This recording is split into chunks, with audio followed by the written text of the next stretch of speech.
¿Sabías que la mayoría de hombres prefieren ser padres de niños que de niñas? Pero esto no solo no es nada nuevo, sino que antes era muchísimo peor. En la mitología griega hay varios ejemplos, y uno de ellos os lo voy a contar ahora mismo. ¿Os suena el nombre de Atalanta? ¿No? Pues después de ver este vídeo no lo vas a olvidar nunca. Prepárate un buen té, o café, o mate, o brebaje similar y siéntate. Que se viene chismecito mitológico de la niña salvaje. En el reino de Arcadia había un rey que se llamaba Iaso, que estaba casado con Clímene. Iaso descendía de reyes y reinas, y Clímene no solo también, ya que era princesa de otro reino, sino que además también había tenido una relación con el titán Helios, o con Apolo, depende de la versión, con el cual tuvieron a Faetón, del que ya os conté su historia, pero seguramente la vuelva a hacer un poquito mejor. Bueno, el rey Iaso, el rey de Arcadia, quería tener descendencia masculina, porque si no, nadie podía heredar todo lo que él tenía. Él venía, pues eso, de heredar cosas de sus tatarabuelos, porque en todas las familias, todas las generaciones, habían salido niños. Y él, pues, estaba obligado a tener un niño, o sea, es que no contemplaba ninguna otra opción. Y su mujer, Clímene, le dijo que no se preocupara, que ella había tenido mucho niño, y como si dependiera de eso. Iaso, al ver la tranquilidad de Clímene, dijo, pues no tengo de qué preocuparme. Tendremos un niño, sí o sí, segurísimo. Después de intentarlo unas cuantas veces, finalmente Clímene se quedó embarazada. No sé si os acordáis, pero os conté una historia similar, al menos como la premisa de que hombres no quieren tener a niñas sino a niños, sobre una niña que se llamaba Leucipo. Pues bien, la madre de Leucipo, en un momento dado del embarazo, pues como que ya sabía si iba a ser un niño o una niña. Y Clímene, en su caso, también lo sabía. Lo que pasa es que no se podía permitir el lujo de pensar que esa sensación de que llevaba dentro una niña y no un niño era una sensación real. Así que se autoengañó ella misma. Cada vez que tenía esa sensación, esa premonición de que ahí dentro había una niña, ella se decía a sí misma, no, es un niño. Y punto. Claro, aquí pues la cagó porque no sabía qué podía pasar. Siempre de salir un niño, salía una niña. Es como que no contemplaban siquiera esa posibilidad, y hubiese estado bastante bien, la verdad. Llegó el día del alumbramiento, el día del parto. Y la criatura, pues parecía que iba a salir bien, sin ninguna complicación añadida. Y el rey Iaso, sorprendentemente, quiso estar en la sala donde su mujer estaba dando a luz. Digo sorprendentemente porque en esa época, y más siendo reyes, era como, no, ya me traéis a la criatura cuando nazca, yo no tengo por qué ver eso, con este desprecio. Pero él había oído hablar de que había mujeres, como la madre de Leucipo, que hicieron un cambio de vestimenta y todo de la criatura para simular que eran niños y no niñas. Y él, pues, no confiaba en su mujer. Clímene hizo los últimos empujones y la criatura nació. La comadrona lo agarró y entonces Clímene dijo, señora, por favor, entrégueme a mi niño, que quiero abrazarlo. Y la comadrona estaba con esta cara y dijo, majestad, no es un niño, es una niña.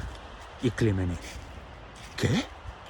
Y entonces el rey empezó a andar con zancadotes así hacia la comadrona, agarró el bebé como quien agarra la bolsa del trabajo que llega tarde, rajó el cordón umbilical, porque si no, claro, eso podía ser pues muy... Y sin decirle nada a la madre, se fue de la habitación. Clímene, claro, pobrecita, se levantó como pudo, en plan, no, por favor, Iaso.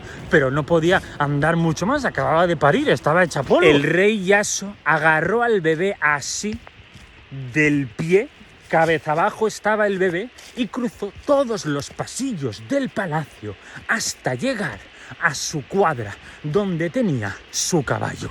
Se montó en él bajo la mirada de estupefacción de todo el reino y empezó a cabalgar con la criatura aún en esta mano. La gente en plan, pero ¿el rey se le ha ido la castañota o qué está pasando? ¿Qué hace? Pero claro, era el rey.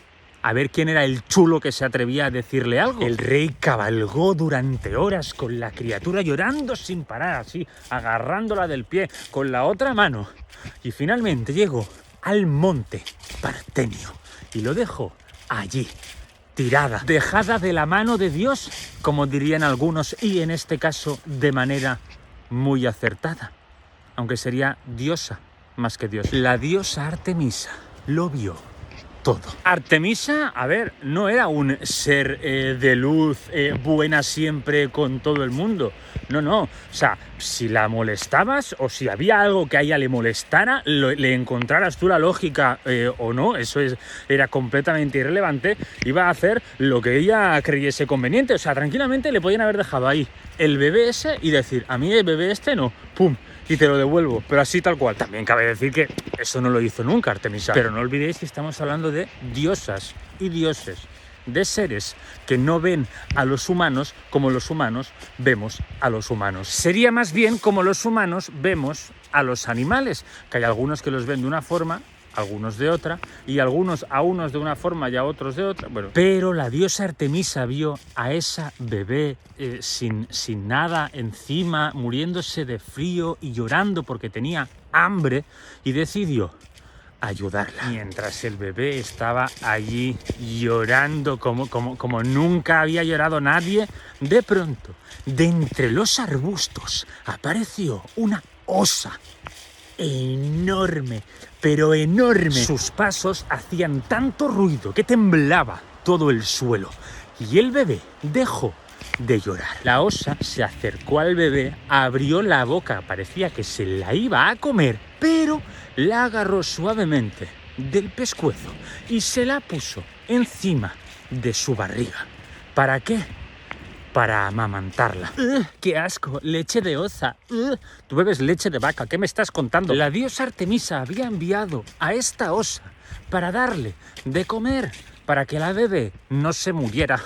Jodetellazo. Pero una cosa, esta osa tenía leche materna porque acababa de tener una criatura también, ¿no? Un osito pequeño, ¿no? Esto no está escrito así, ¿vale? Esto es algo que yo me imagino porque me haría gracia, me resultaría interesante que fuera así. Y es que yo me imagino que esta osa es Calisto, una sacerdotisa de Artemisa, que fue castigada por esta y echada de su séquito de sacerdotisas por quedarse embarazada sin su consentimiento de Zeus. Pero como estaba celosa de que Zeus tuviera amantes, y en vez de castigar a Zeus castigaba a las amantes, pues castigó a Calisto convirtiéndola en una osa, que la convirtió en osa justo después de que naciera su hijo. Y su hijo más adelante también se convertiría en oso y serían alzados al cielo como la constelación de Osa Mayor y Osa Menor. Eso ya os lo conté, que este mito es así. Pero este crossover me parece bonito, me parece interesante. Bueno, total, que la bebé pues fue alimentada por esta osa y fue criada por osas, hasta que llegó un día en el que fue vista por unos cazadores.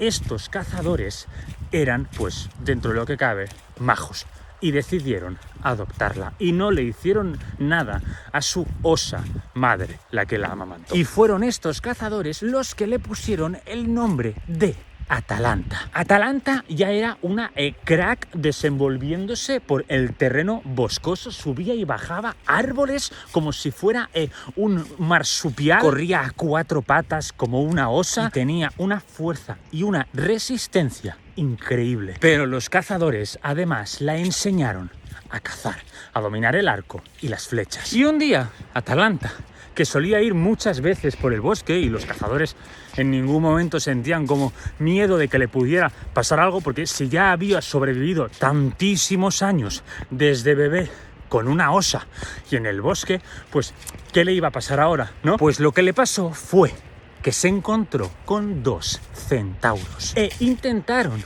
hacerle daño. Incluso la llegaron a agarrar.